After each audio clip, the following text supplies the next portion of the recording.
C'est un peu les dossiers que les Calédoniens attendent. Bien entendu, le premier sera le rétablissement de nos comptes sociaux. C'est l'urgence absolue du moment. Bien entendu, on a une urgence également en matière de relance économique. C'est lié d'une certaine façon. C'est par la relance qu'on pourra aussi répondre au rétablissement de nos comptes sociaux. Mais j'ai aussi entendu une attente forte de la population en matière de prévention de la délinquance, en matière de lutte contre les violences faites aux femmes. Enfin, il y a un certain nombre de dossiers sur lesquels il va falloir qu'on se penche rapidement, et ce sera l'objet de notre discussion, entre autres de cet après-midi, qu'on choisisse ensemble nos priorités pour ce gouvernement à venir.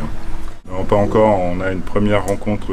J'ai proposé à mes collègues qu'on se retrouve cet après-midi à 14h pour avoir un premier échange sur le sujet, pour ne pas perdre de temps, et puis si possible finaliser la discussion dès le début de la semaine prochaine, de manière à ce que dès que le gouvernement est opérationnel, qu'on puisse se mettre au travail les uns et les autres. C'est ce qu'attendent les Calédoniens, j'en suis convaincu. Ça ne m'inquiète pas plus que ça, au contraire, peut-être que c'est une manière de répartir les responsabilités entre les sensibilités calédoniennes, et j'ai de toute façon de très bonnes relations avec Roquouet-Mitan, et je ne pense pas que ça pose de soucis dans le fonctionnement de nos institutions dans les semaines et les mois qui viennent.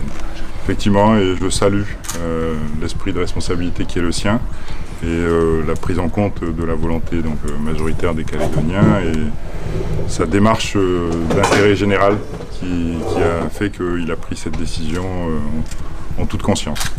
Moi, ce qui m'intéresse surtout, c'est les relations que je vais avoir avec Philippe Germain, qui est membre du gouvernement. Et en ce qui le concerne, j'ai le sentiment qu'il a une vraie volonté de travailler dans ce gouvernement, d'être constructif et de participer aux réponses attendues par les Calédoniens dans l'intérêt de tous les Calédoniens.